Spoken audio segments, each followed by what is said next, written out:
I'm Will Willis, co-founder of Bully Boy Distillers. Dave Willis, brother of Will, co-founder of Bully Boy Distillers. Will and I like to say that the spiritual center of Bully Boy is about 60 miles west of Boston in a rural town called Sherburne. Both Will and I consider the farm to be a big part of who we are.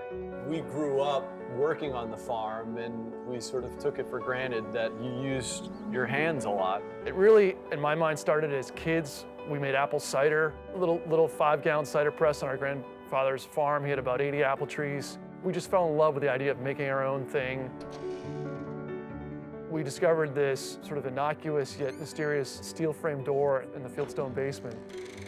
Our grandfather, this was his illicit liquor room that he used to hold parties during Prohibition, and we know that he was holding these things because on the labels where everyone who was there that night would sign the bottle, there was this conceptual awakening, I guess. I think from a spiritual level helped inform some of our packaging decisions, some of the branding. It made sense that when we located the distillery in Boston that we named it after the farm. The name Bully Boy comes from an old draft horse, a workhorse that was on the farm in the 1920s. We were lucky that we got out of the gates really strong. We were the first distillery to set up shop in Boston. There was this sort of confluence of consumer trends that were really in our favor with this whole go local thing. This return to cocktail culture was really in our favor. Will and I were driving around the state, selling the stuff out of the back of our cars, pounding the pavement in June, sweating bullets walking around Boston, collecting checks. We'd come in the morning, we'd have 40 messages from restaurants looking for product, and there was only 2 of us. And we just quickly realized that we were, in essence, losing money because by the time you burned up all the gas and then everything else that went along with it, you were barely making your money back on the booze. So Will and I came to the conclusion that we had to go with a distributor. It was necessary to grow.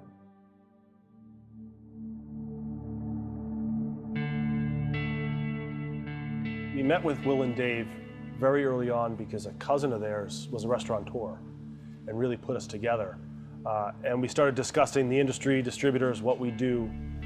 Very quickly we learned kind of the best practices of craft brands and how you go to market, what the retailers, restaurateurs are expecting from you representing a craft brand, which can be very different.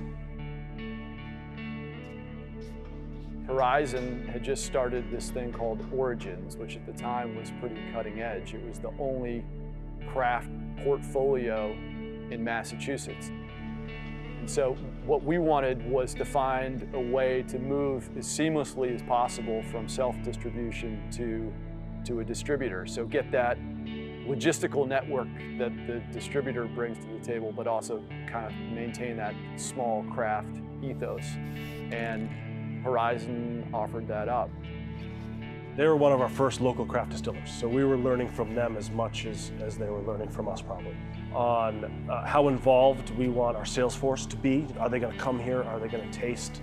Are they going to see what's going on? Because they're local, we could do that. We could really touch and feel the product, which was exciting.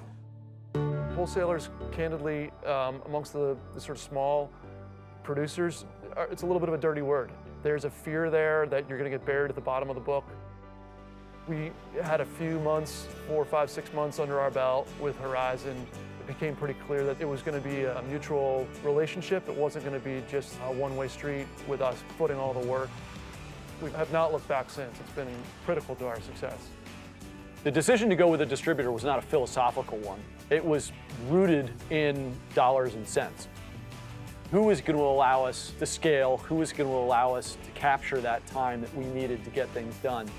The good distributor relationships, that's what they bring to the table. It doesn't mean that we can all of a sudden stop selling. It doesn't mean that we're no longer the face of the brand. We're the ones that build the brand, but the distributor is there to hold your hand and help make that happen on a fundamental logistical level. The one thing we can't replicate is Dave and his brother. I mean, they are the face of the brand, so the more they're out in front of it, the better it is. So that's what we said from the get-go. Make it and be out promoting it. Let us deal with the logistics. I'm Sam Rubenstein, a 4th-generation New England wholesaler. This is only one of our success stories. We do this for brands of all sizes and types. Like other wholesalers across the country, it's a story we're proud to tell and a system we're proud to be part of.